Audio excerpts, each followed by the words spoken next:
Welcome back to Old School Sports and our Out of the Park Baseball 26 series Rescue the Rockies. And we are headed into the final 2 months of the 2036 season. We've got complete control of our destiny. We sit here with a 67-38 record, the best in baseball by 2 games over the Mets. We've also got a 10.5 game lead over the Giants in the National League West.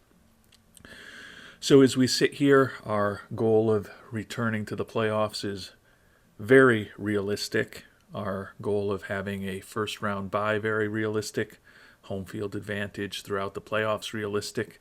And if we can set ourselves up with a strong regular season, so all of those scenarios come true, we should be in a pretty decent position to hopefully win a 4th consecutive World Series title. And over the course of this episode, we'll find out how we do over these last couple months of the season and who we do bring up for our September call-ups as we try to position this team as well as possible for the postseason. And towards the end of last episode, we touched upon a lot of our AA and AAA pitchers who might be able to help us in the not-too-distant future. And unfortunately, we saw that there were several very important prospects in our organization on the mound who were on the injured list and likely to miss the rest of this season or most of the rest of this season. We didn't touch upon the most recent addition to the higher level prospects in the higher levels of our organization, and that's Evan Kluver, who we made the 30th pick in the draft this year with our first and only first round pick.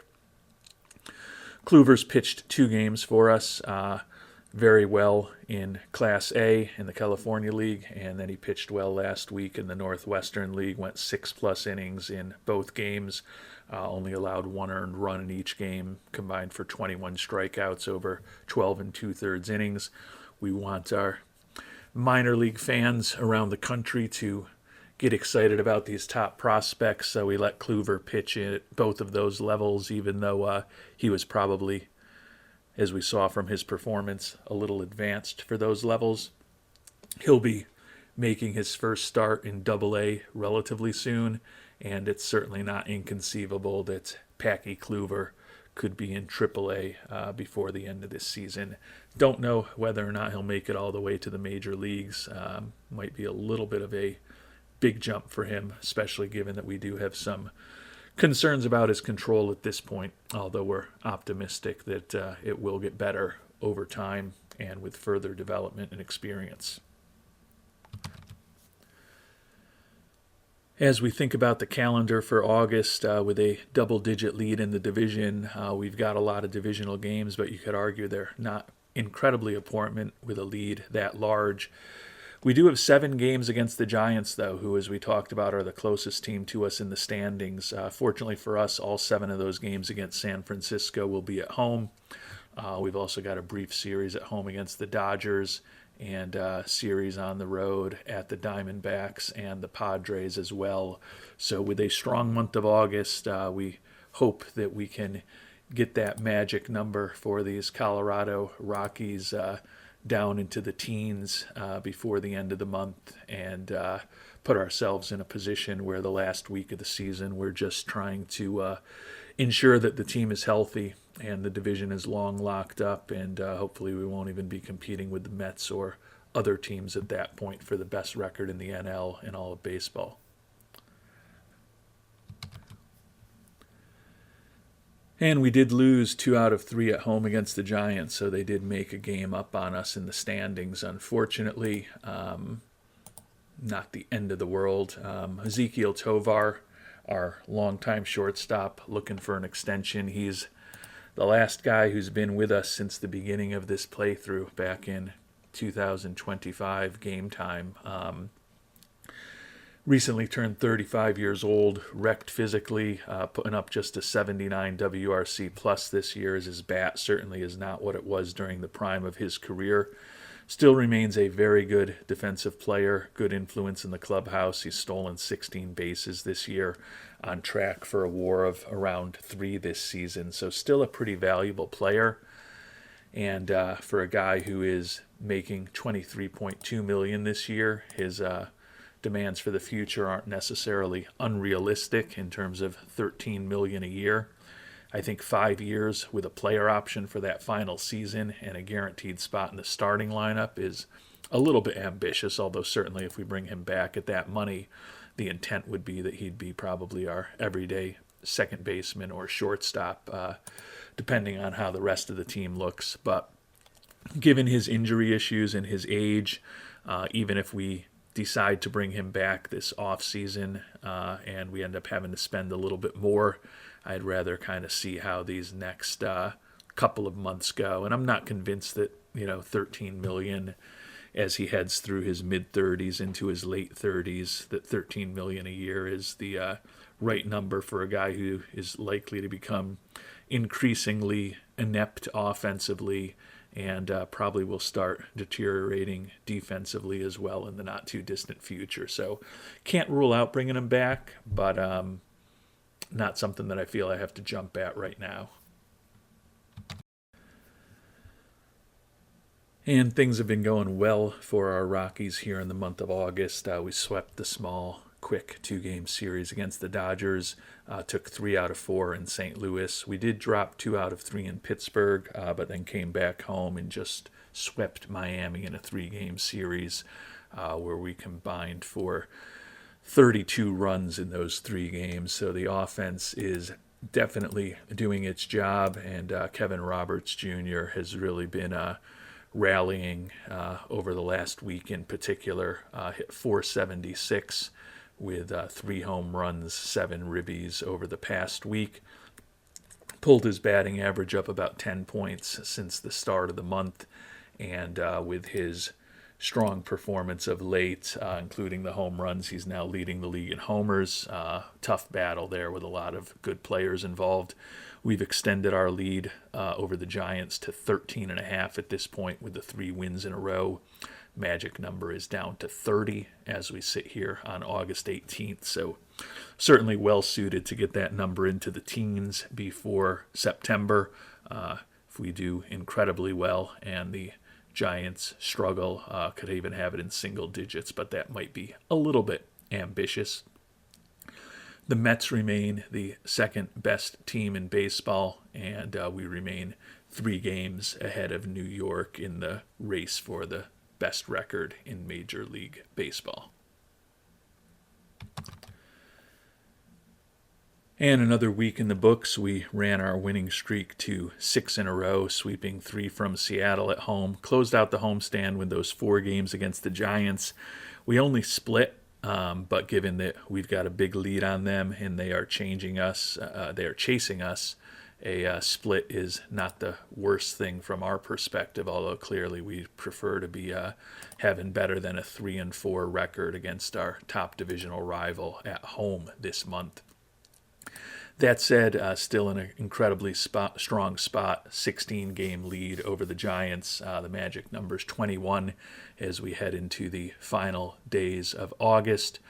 Thinking about the Mets, they have not been playing quite as well of late, and our lead over them is 6 games for the best record in baseball. So feeling increasingly confident that ultimately we're going to get this team to 100-plus wins and, most importantly, put this team in a position where we're going to have home field advantage for every potential playoff series that we'll be involved in. And August 2036 ended up being a fantastic month for our Rockies.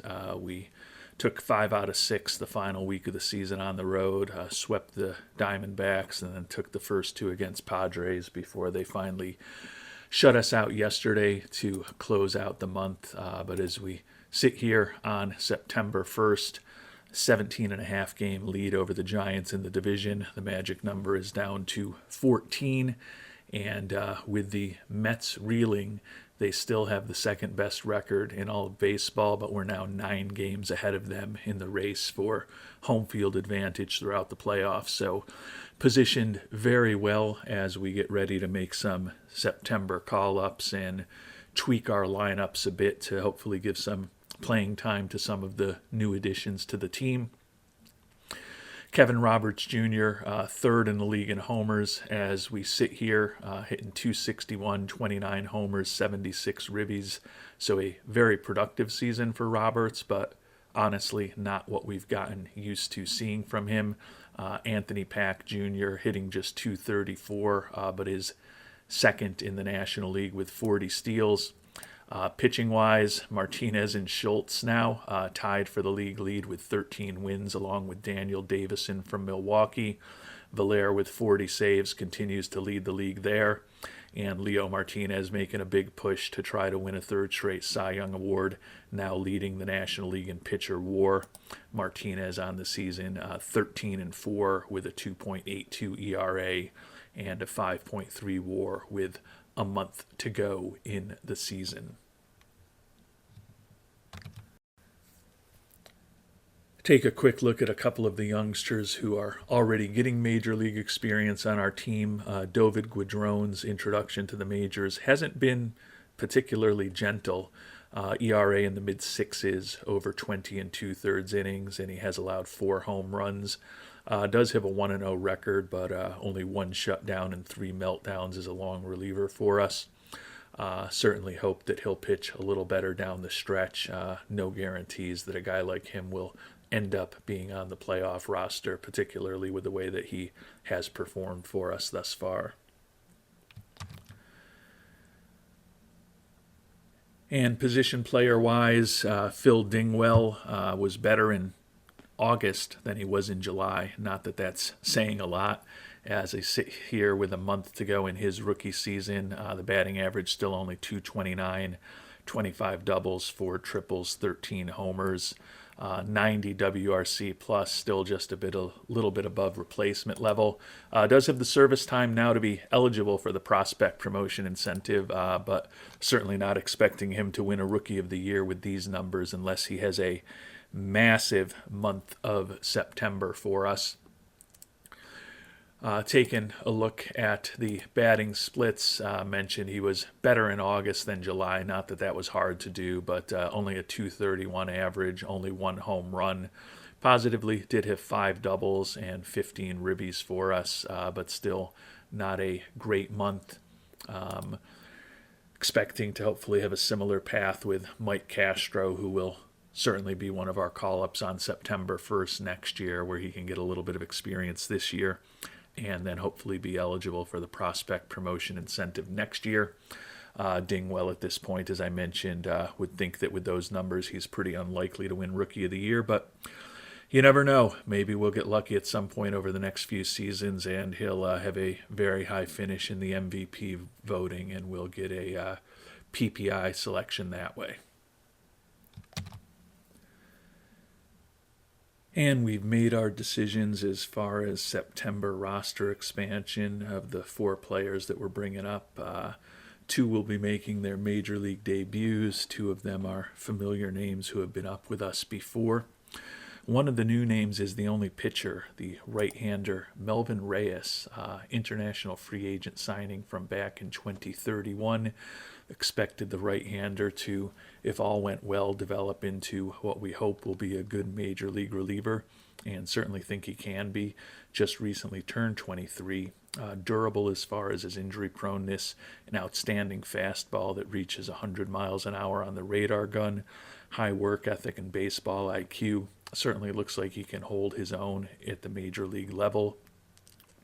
He was 2-6 with 27 saves and a 3.54 ERA in AAA Albuquerque this year, and certainly think that Luisito may not only be making his major league debut this September, but it's not inconceivable if he pitches well that he could be fighting for a spot on the playoff roster, given that Guadron has not been particularly impressive, and the left-handed reliever, the veteran Luke Little, hasn't had a great year either. So we'll also be, moving one of those starters at a minimum. Hopefully only one, since we'll need 4 of them, assuming we don't play in a wild card series for any prospective playoff series. That'd be another spot that could be up for grabs if we think that the likes of Reyes could be more effective out of the bullpen than one of the guys who's been starting for us. So certainly a good opportunity for Melvin Reyes to make his major league debut as a 23-year-old. Position player-wise, one of the players who should be familiar with is Manuel Torres, who made the team out of spring training this year when we decided to bring Luke Dickerson up to the roster, who we had signed to a minor league contract, and then he refused to go back down to the minors, which we kind of expected. We did send Torres back down. He hit .298 in 47 major league at-bats for us earlier this year. Was also pretty productive in AAA for us while he's been down there. Another solid right-handed bat off the bench, good influence in the clubhouse. Not the most talented player on our team defensively. We also brought up the left-handed hitter Kevin Waymont, who has hit .289 in 97 major league at-bats this year, season after hitting 22 home runs as a rookie. He was very productive in AAA, a guy who's just been caught up with the number of outstanding outfielders that we have in the organization. Could be in line for a more prominent role next year, depending on how he plays and what we end up doing with the likes of him, Ted Miller, and others this offseason. Waymont, like Torres, isn't going to be starting regularly over these last few weeks of the season, but hopefully we'll get some opportunities as a pinch hitter and a substitute when people need a day off. And the big debut is going to be Mike Castro, first-round pick from 2034, number 22 prospect in baseball. He's over 24 years old now. We've delayed his debut in the majors this year because we have had such quality in the outfield, and as we've talked about in previous episodes, wanted to try to potentially set him up for the prospect promotion incentive next year, which will be his rookie year if he's healthy. He was a monster for us in AAA, hitting .372, 35 doubles, 11 triples, 25 homers, also 15 of 16 on the base paths. So a 6.4 WAR, 175 WRC plus. Will not be surprised to hear that he is the most valuable player of the Pacific Coast League when we do get to the off season. Castro, for the time being, is going to take over in center field for us against left-handed pitching, sending the left-handed hitting Anthony Pack Jr. to the bench. And we're going to put Castro right in the 5-hole behind the line in the lineup behind Kevin Roberts Jr.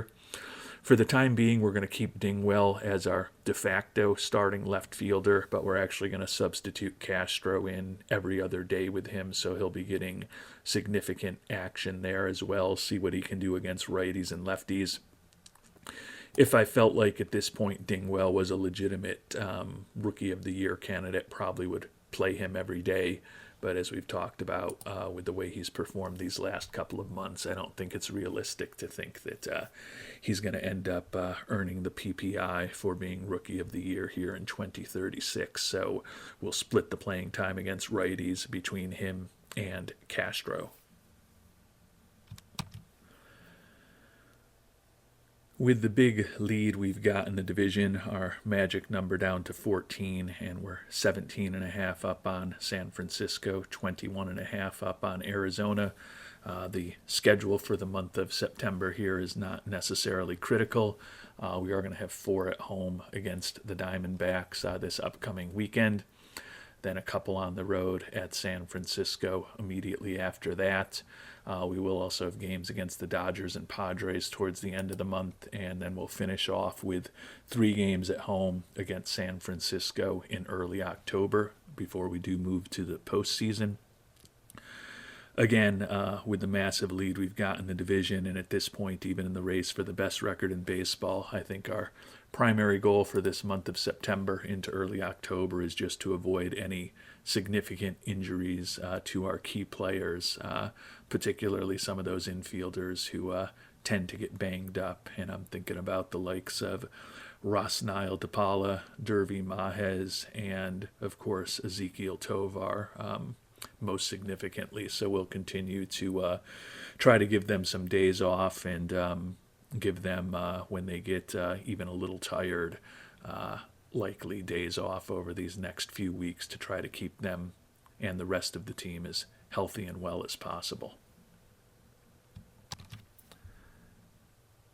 And our Rockies have had a stupidly good start to the month of October. The 6 straight wins, certainly nothing unprecedented, but 5 of the 6 wins were in one-run ball games. So certainly could say that we probably got a little bit lucky to win 5 one-run games in the span of a week.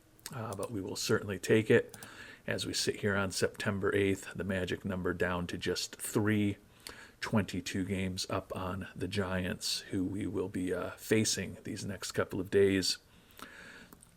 In the division, the Mets continue to have the second best record in all of baseball, but we're now 11 games ahead of the Metropolitans for the best record in the league and MLB overall.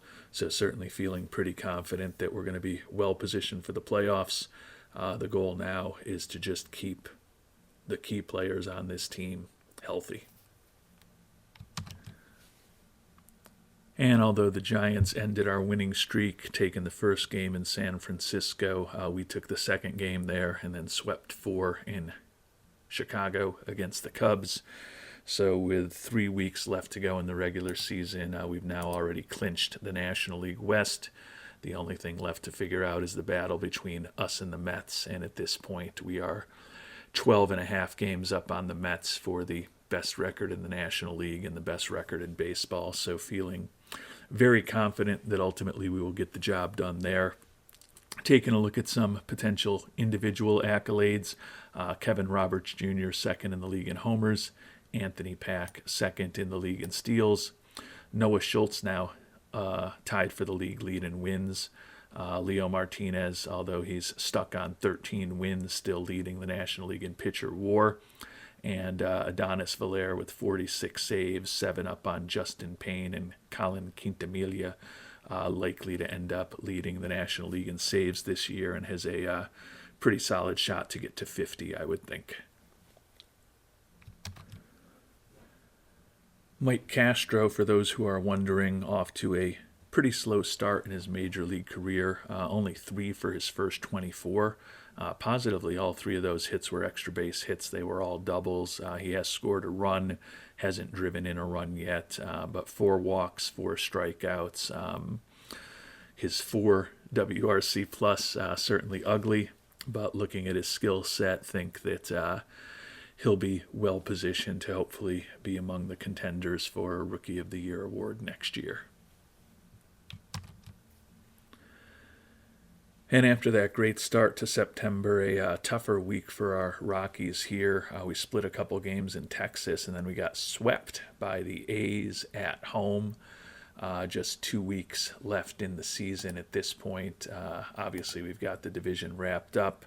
The Mets at 88 and 62 are 11 games behind us, so we should have the best record in all of baseball locked up before the end of this week. And we took 2 out of 3 at home against the Dodgers, split the first 2 games on the road with San Diego. So with 102 and 53 record, we've topped the 100 win mark this year. And with only 7 games left in the season, there's no way the Mets can catch us. So we are going to have home field advantage for as many playoff series as we're able to play. But as expected, in the final days of September, pretty important injury. Rosnil DePaula going to be out for 6 weeks with back spasms, so that almost certainly means he won't be available for the playoffs. The third baseman finishes his year with a .271 average, 16 homers and 57 ribbies, 2.6 WAR, 107 WRC plus. So the most productive offensive season we've gotten from the fragile DePaula in the past few years. Maybe hope that that's something as the playoffs move along, he's able to recover from, and maybe if we get to an NLCS or a World Series, we get him back, but certainly not looking good at this point. And in sports, an injury to one player generally means an opportunity for someone else. We talked earlier this episode about Tovar headed to free agency. The other infielders we have on our team in their 30s, Cody Schreier and Luke Dickerson, could be gone next year. As we've talked about, DePaula and Mahez are both fragile in terms of their injury proneness. So we have called up the youngster Johnny Castillo, and we're just going to put him right into Rosnile DePaula's third base position, and his spots in the lineup is our leadoff hitter against righties and our number 2 hitter against lefties. Get him some at-bats over this last week of the season, since we're not really playing for anything at this point. Castillo, international free agent signing from 2032, 22 years old. I think he could be a pretty important part of our future in the infield. Competent defensively at a number of positions, like the high work ethic and baseball IQ in the clubhouse. Ultimately, he's going to be more for his power bat in the lineup than anything else. You may remember we got good results with him in the development lab working on generating bat speed a year ago. Castillo, at the start of 2035, was still in rookie ball. Also played in A and high A last year. Started this year in high A, where he hit 385 in 239 at-bats. We promoted him to double A, which he handled very well as well, hitting 317, 13 homers in 161 at-bats. Came up to triple A Albuquerque right at the end of the year, and he held his own there, hitting 284 with 3 homers and 11 ribbies and 67 at-bats. Was slightly below average offensively there, but was still above replacement level. And given the number of older middle infielders and injury-prone middle infield types that we have, we're going to give Castillo an opportunity to get a little bit of major league experience here at the end of the season, since he'll likely be competing for a roster spot on the 26-man coming out of spring training next year, and perhaps could be another guy who ends up in the mix for the prospect promotion incentive.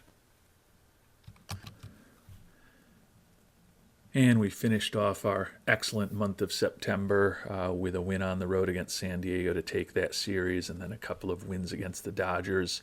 So just 4 games left for our Rockies. The final road game of the regular season against the Dodgers today, off day tomorrow, and then 3 against the Giants as we sit here heading into the final 4 days of the regular season. 105 and 53 record. Going to have the best record in baseball once again. Kevin Roberts Jr. Still stuck second in the league in homers. Has a chance at ultimately leading the league, but he's going to need a big finish to the season. Anthony Pack Jr. second in the league in steals, where he's been much of this year. Leo Martinez making a very strong push to win a 3rd consecutive Cy Young Award. Now leads the league in pitcher WAR, tied for the league lead in wins, and 3rd in the league in earned run average. And Adonis Valer at 49 saves with 4 games to go, so he still has a chance to get to 50. Valer was also named the National League Pitcher of the Month for September. 2-0 record with 9 saves, struck out 20 in 15 innings pitched. Ezekiel Tovar still would like to come back, and taking a look at his numbers, 78 WRC plus, batting average just 230. Do still think he's a pretty good defensive player, and we see that in his statistics, where his zone rating and his defensive efficiency both well above average.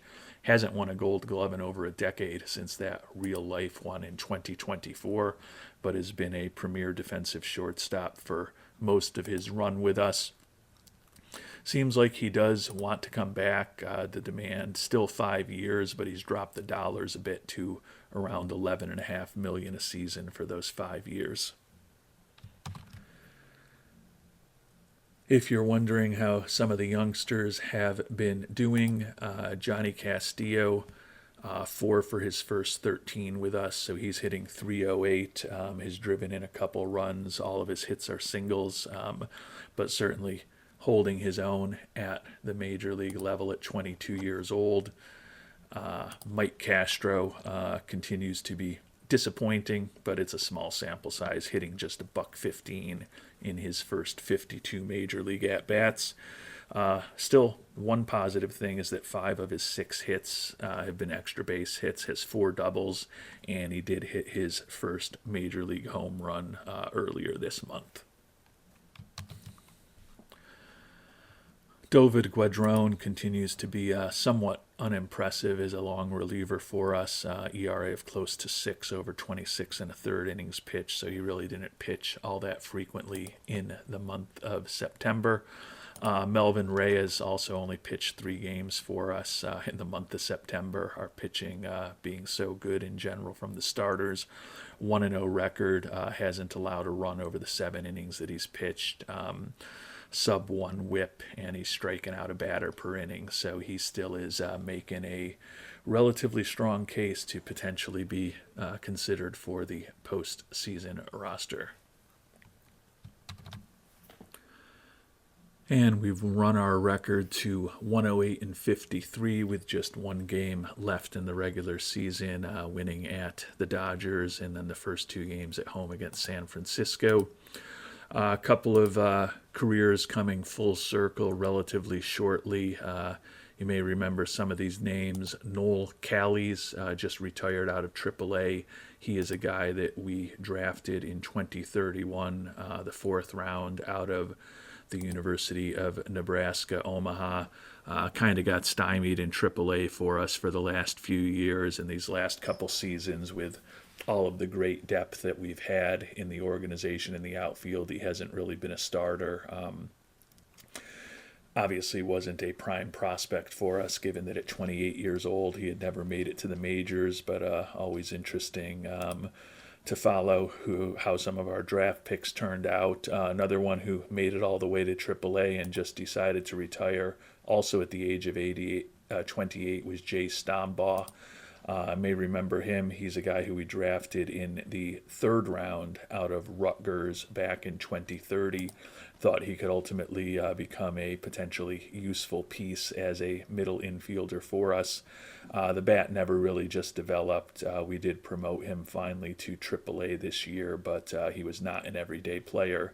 Hit just a buck 76 for us in 91 at-bats. So obviously spend a lot of time talking about the players that we draft who work out, and those are the ones who end up in the majors for us and talking about on a regular basis. But certainly we don't hit on everybody, and with Callies and Stombaugh, a 4th round pick and a 3rd round pick who did make it all the way to AAA, but both decided in their late 20s that it was time to move on and do something different with their lives.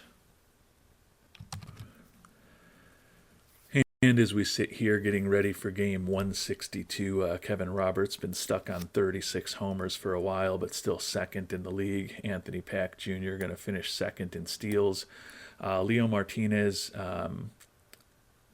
3rd in the league in earned run average. He's tied for 2nd in wins behind his teammate Leo Schultz at 15. Donis Valer still stuck at 49 saves. Leo Martinez looks poised to lead the league in pitcher war. Martinez is actually due up to pitch here in game number 162. Clearly could probably boost his Cy Young chances a bit if we can get him to get the W today and be tied for the league lead with his teammate Noah Schultz. But given that it's a meaningless game for us, is good a horse as Martinez has been over the years, we're going to let somebody else start here in game 162 and have him fully rested come the divisional series in a week or so.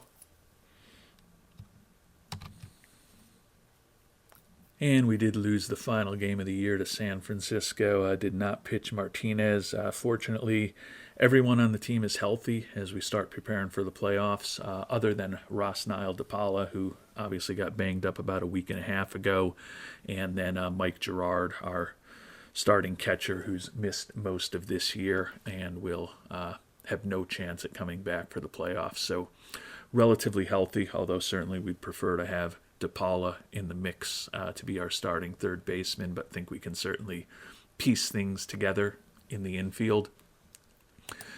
With the season now in the books, the 108-54 record, the best in baseball, the only 100-win team in all of baseball, won the division by 27 games over the Giants, so we will have that home field advantage for as long as we're around. Roberts finishes second in the league in homers, Pack Jr. second in the league in steals. Martinez finishes third in ERA and leads the league in pitcher WAR. Schultz leads the league in wins, despite not a vintage Noah Schultz season. And Adonis Valer leads the league in saves with 49. Taking a look at our team statistics, after we had swooned a little bit in June and July, we won over 70% of our games in August, September, and even here in October. The 108-54 record ends up being 5 above Pythagorean expectations. Ridiculous 35-17 record in one-run games, 11-6 in extra inning games. Didn't face a lot of lefties, only faced 23 left-handed starters over the course of the year, so that's a lot less than we'd expect typically, but we were very good against them with a 17-6 record. Ultimately ended up second in the National League in runs scored, but you can see we were in the top 4 in every major hitting category, except for strikeouts where we ranked 14th. Led the league in steals and base running. Very good defensive team as well. 3rd in defensive efficiency, 4th in zone rating. And we ultimately ended up second in the National League in runs allowed. In the top half of the league in all of the pitching categories. Honestly, in the top 3 in the league in all of the pitching categories, except for our starters ERA, where we were 7th. So pretty much in the middle of the pack with an ERA of just over 4 for our starters. But feeling pretty optimistic about our Colorado Rockies as the playoffs are set to get underway. And we'll see what this Rockies team can do in the postseason next time around. Until our next episode, thanks so much for watching, and hope you have a great day.